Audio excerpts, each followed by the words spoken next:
Why did Mae West steal Raquel's costume? No one is allowed to wear non-colors, but Mae. How far would a film critic go in his acting debut? They had a scene where I was supposed to run naked down Wall Street. And what made a riot on opening night the least of the filmmaker's problems? I thought this isn't a bad time to get out of town. Find out on Backstory, MYRA Breckinridge. It's the stories you've never heard about the movies you can't forget. Watch Backstory, the AMC original series. Coming up next.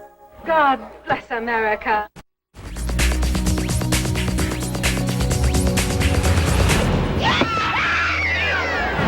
It was based on the outrageous book that many said couldn't be filmed. It boasted a mind-boggling cast of sex goddesses, screen legends, and movie critics. Well, I should think so. And it was a critical disaster that became an infamous Hollywood legend. Oh, please. MYRA Breckinridge was just a nightmare. Dueling divas, a struggling director, and a production in shambles. On Backstory, MYRA Breckinridge. What say we put you in a sweater and make a movie? What's your name, honey? MYRA Breckinridge. Breckinridge? Yes, I'm the widow of your late nephew, Myron, and I've come to collect $500,000. In 1970, the comedy MYRA Breckinridge shocked audiences with its wild satire of Hollywood and sexual sacred cows. How about circumcision? It'd be cheaper. Come on. Let's get it over with. Myra's waiting. Based on Gore Vidal's acclaimed novel, MYRA starred Raquel Welch, Stand up when a lady comes into the room. Mae West, I'll be right with you, boys. Get your resumes out. John Huston, Can you take the heartache and the torture? and film critic Rex Reed in his acting debut. It's a dangerous thing, ambition. Ruined Mickey Mouse's whole career. The film told the freewheeling story of a female transsexual who heads for Hollywood to take over a drama school run by her scheming uncle. My price has gone up to an even $1 million. The result was a movie whose making was more comic and chaotic than what ended up on screen. The director was not making the same movie as the producer was making, and I certainly was not making the same movie that Mae West had in mind. This is truly a movie that was made by people locked in their dressing rooms waiting for their lawyers to arrive, including Raquel and myself. When we were all at sea. MYRA's journey to the screen began in 1968 with the publication of an irreverent novel by Gore Vidal. MYRA Breckinridge satirized the controversial topic of sex changes amid the anything-goes attitude of the 1960s. I conceived my androgynous protagonist, who is a man who becomes a woman who becomes a man, as a rather ideal form of commenting on the whole wide range of sex today. And I must say, I enjoyed myself writing it. Even its admirers believed that the bestseller was unfilmable. But in 1968, Richard Zanuck and David Brown, production heads of 20th Century Fox, bravely optioned the book for $900,000. You would think that Zanuck and I were on something for having approved the production, but we weren't. We were sober as can be. We liked the story. We thought it'd make a hilarious movie, and it did, but only for us. Gore Vidal was given first shot at the screenplay, but his script was considered too conservative by Zanuck and Brown, who next approached a trendier writer.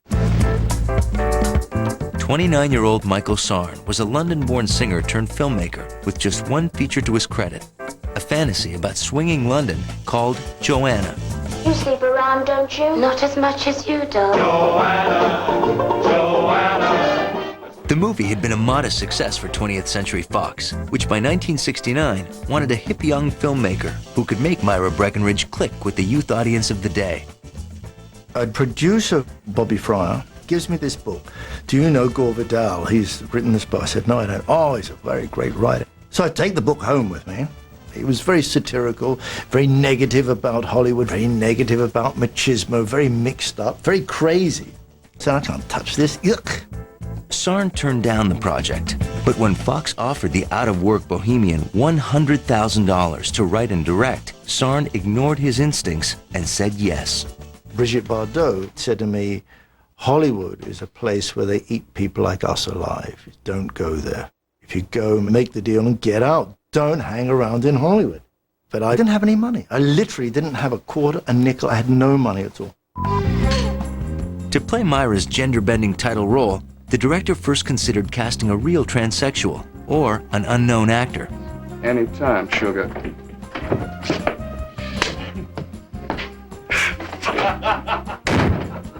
But to the studio's relief, Sarne found his star closer to home in Raquel Welch, Fox's reigning sex goddess. Myra's literary pedigree appealed to the 28-year-old actress, who was eager to prove that she was more than just a beautiful body. The studio did not think I was an actress. And the more they didn't think it, the more I didn't think it. So I had, in my own mind, a big question mark about talent. And it used to just eat me up. The role of a man-turned-woman in a story by Gore Vidal was a promising step up for Welch, who envisioned the role as her acting breakthrough. Raquel very boldly lobbied for the role at a time when most actresses fled it. The idea of playing a transsexual at that time was anathema. It was extremely cutting edge for Raquel to have taken on that role, and Raquel's moments in it are superb. And don't you ever forget it, you as the children say nowadays. It's a vision of a sexual creature who surmounts and dominates the 20th century, and Raquel plays it with this flair and a kind of self-parodic edge. Aha! Gotcha! But in creating her performance, the ambitious actress got no help from her most celebrated co-star. How tall are you without your horse? Well, ma'am, I'm 6 feet 7 inches. Well, never mind about the 6 feet. Let's talk about the 7 inches. To play man-hungry agent Letitia Van Allen, the director hired Mae West, whose risque persona in the 1930s made her a pop icon. But the 76-year-old legend had not made a movie in 26 years. She had never made a color movie. Now she comes along and she's making a comeback-like thing, and she did not want to know about me. I had an audience arranged for me at Ravenswood in her apartment, and she had pink light bulbs on 25 watts. It was like dark in there. And she finally emerged from her bedroom, like fully in this long blonde wig like that Brigitte Bardot would be wearing, and mink eyelashes. And I thought, please God, don't let this happen to me at 72. I kneel practically at her feet and I say, oh, Miss West, it's so great to meet you. You're a living legend and I've read all about you. And she said, oh, yeah. Oh, what did you say your name was? Oh, I appreciate that, honey. To play the part of aging cowboy star Buck Loner, the studio hired Oscar-winning director-turned-actor John Huston, over objections by the nervous Sarne, who wanted Mickey Rooney. So, you want to be a star. It's a hard road, and I feel I should say no siree. But something about you tells me I should give you a chance. I said, well, John Huston, he can't act. So, months later, I read somewhere the producer said, Mike Sarne said John Huston is an old hack. I was a bit scared to direct him, actually, if you really want to know the truth. I'm very moved to hear you say that, very moved. But Sarne did get his way in casting Myra's male alter ego, Myron Breckinridge. To the surprise of many, the director chose a non-actor, the flamboyant film critic Rex Reed. This was a wonderful opportunity for me to make some money and to see how movies are made. And Raquel actually did the screen test with me, which was really very generous of her. If only because of dear little Marianne. I'm in love with Marianne. The only thing in America I can still trust. You've made everything else so nasty. In fact, she was quite wonderful to me throughout the filming. Newcomers Farrah Fawcett and Tom Selleck also joined the cast. And the stage was now set for a movie that its director hoped would turn Hollywood tradition on its ear.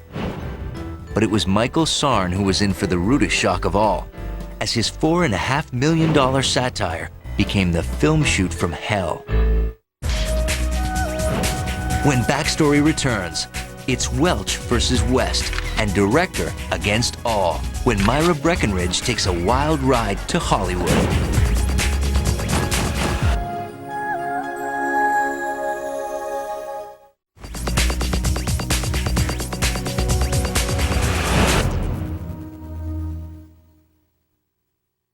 Randolph, I believe the moment of truth has finally arrived. Go get him. Gentlemen, I am Myra Breckinridge. Uncle Buck, your fag nephew, became your niece 2 years ago in Copenhagen and is now free as a bird and happy in being the most extraordinary woman in the world.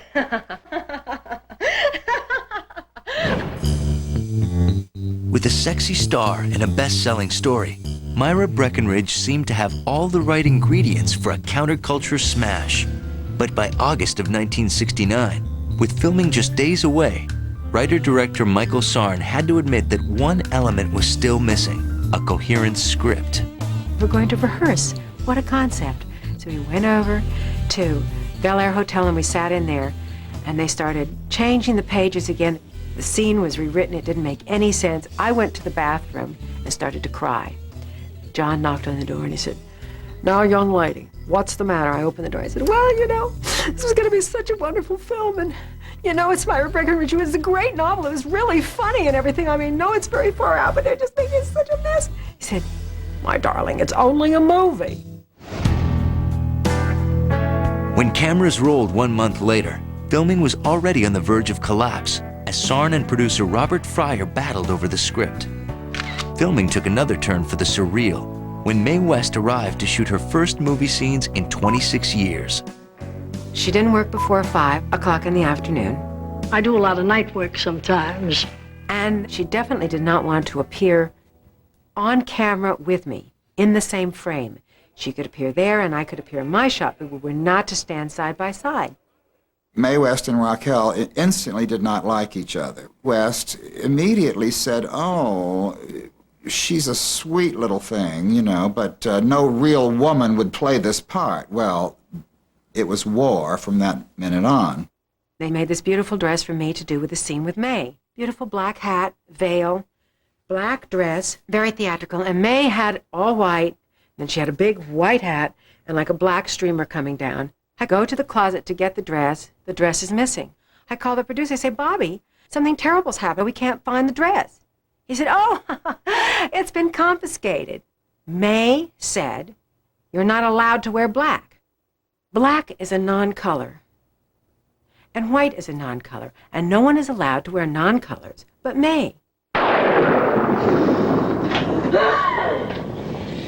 Raquel became incensed and took a bright red costume and took scissors to it and cut it into shreds and wore her own dress in the scene, and her dress was black.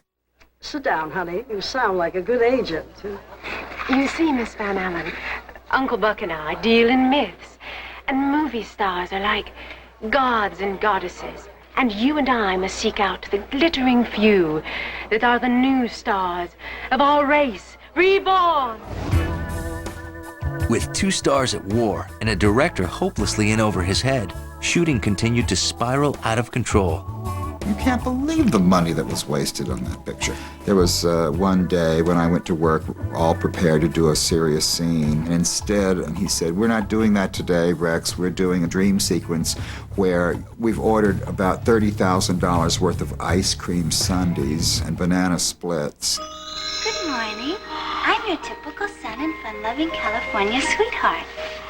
We have here a fine selection of all your favorite treats.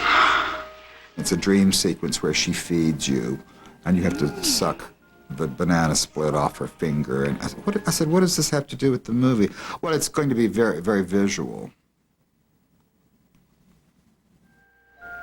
Oh, a big bite.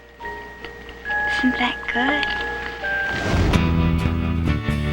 Meanwhile, Michael Sarne became convinced that he was constantly being undermined by an angry Gore Vidal, the studio, and even his stars. Every day, some little sabotage would happen to me. The next day's shooting was set. Then suddenly someone was pulled off for something else. And a director has to think on his feet. They had a scene where I was supposed to run naked down Wall Street. I said, over my dead body would I shoot a scene? Never, forget it, you must be mad. That scene was never shot. I do think that maybe he was snorting or doing something, because he was like woo, out there. Well, drug use on set, there was a smoking dope, you know, occasionally going outside the set and smoking. There was a haze of pot over the entire Fox lot in West Los Angeles because everybody in those days was smoking pot, except us. We was too old-fashioned. By December of 1969, Hollywood columnists cackled with word of disaster on the set. I've seen things, Buck, that would turn your stomach. Every kind of perversion. Cast and crew members, including Rex Reed, gave graphic accounts of an out-of-control production and openly campaigned to have Michael Sarne fired. I didn't have anyone on my side. The press agent on the film was working against me, feeding stuff to the press. But anyone will tell you this. You make a film, you're going to war. You know, you could say I felt I was paranoid. But then, the paranoia was always backed up by fact. And you can see it in the performances. They're actually on edge. Everybody's on edge in this film. It was so disappointing to me, and it was so disappointing to Raquel. Mae West didn't care what happened as long as she got her song. They wheeled Mae West in with a big white piano and with muscle men holding her up on both sides because she had cataracts and couldn't see where she was going. You gotta taste all the fruit. You gotta drink all the wine. Mae West spoke to no one but God. Raquel spoke only to the head of the studio. The head of the studio spoke only to God, who then relayed the message back to Mae West. Well, never mind how I know. And meanwhile, I'm sitting there taking notes on everything because I knew that someday I would write about all of this. Girls and things come by the dozen, that ain't nothing but drugstore loving. Good looking thing, loving. Light your candle, cause baby, I'm sure how to handle. Yes, I am. Baby, I wanna have it, baby. I gotta have it, baby. Give it to me, baby. I'm how to handle, baby. Give it to me now.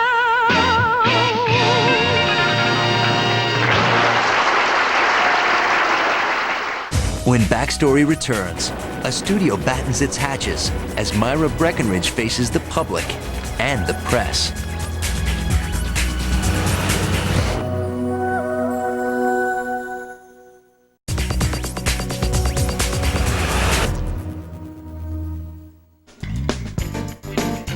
In January of 1970, after months of on-set battles and ridicule in the press, director Michael Sarne now struggled to turn months of footage into a coherent film. With the Fox archives at his disposal, Sarne laced his film with classic Hollywood images, juxtaposing stars of the 1930s and 40s with explicit nude sex scenes. I reckon none of you northern folks ever heard of Texas cowhand making love to his gal.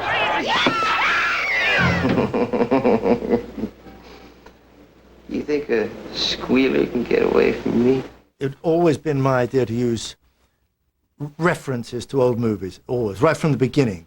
It hurt me more than it did him.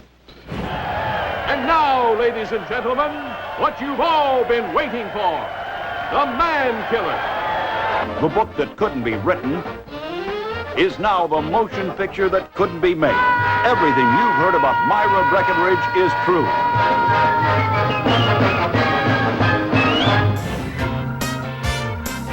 In June of 1970, after a surprisingly positive preview in San Francisco, the X-rated MYRA Breckinridge was ready to meet the public. The picture, MYRA Breckinridge, is based on a novel by Gore Vidal, who says the movie version of his book is the second worst film he's ever seen. In an omen of things to come, the New York premiere quickly turned ugly, as windows were smashed and bystanders were injured. The reviews the next day weren't any better. I did go to the theater on Times Square where it was playing, and I asked the lady selling tickets, is this movie as bad as I hear it is? And she said, it's the worst. Shirley Temple threatened to sue the studio over use of her classic film clips in MYRA. There was a scene with Shirley Temple as she's milking a goat. Oh! But that scene was unfortunately cut by order of the President of the United States, because Shirley Temple at that time was American ambassador to the United Nations. Perhaps my lawyers will speak a tongue you'll comprehend.